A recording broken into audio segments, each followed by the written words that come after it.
Ошондуктан ал эми бул бокс боюнча бир аз айта кетейин. Эми кече өзүңүздөр көрдүңүздөр, Олимпиадада биздин боксчуларыбыз, айрыкча Мунарбек уулубуз Кыргызстандын тарыхын жаратты.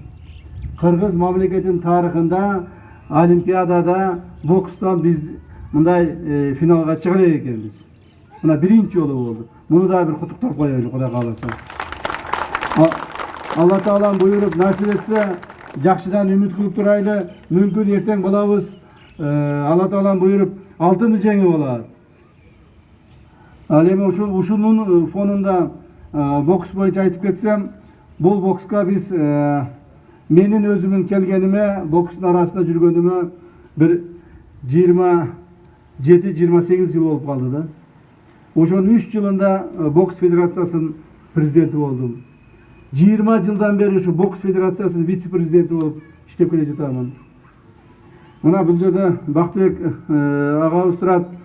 Бул агабыз экөөбүз ушу бокска келгенде жаш балдар элек. Мына өзүбүз азыр ата болуп, чоң ата болуп калдык. То есть ушул эмгектер кайтып атат, Кудай кааласа, мына эми.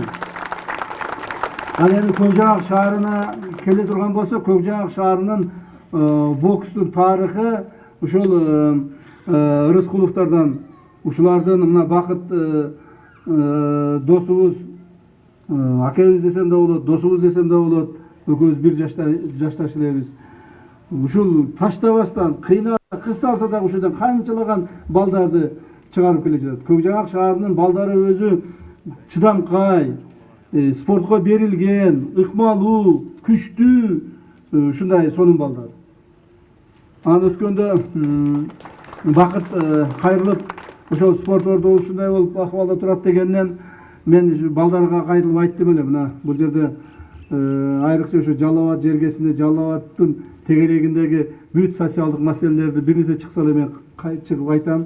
Уулума айттым эле, ушуну жардам берип койгула уулум, бүтүрүп берейли десем, кече 2 күн болду айтып калды, ата бүттүк, эртең барат экен, ошону ачып берип коюңуз. Ошон үчүн келдим силерге. Бүгүн ушул боксту ачып берейли ушул жерде. Ушул жерден жакшы балдарыбыз чыксын. Bunun баары эл үчүн жасалып атат. Ушул жерден жаштар үчүн жасалып атат.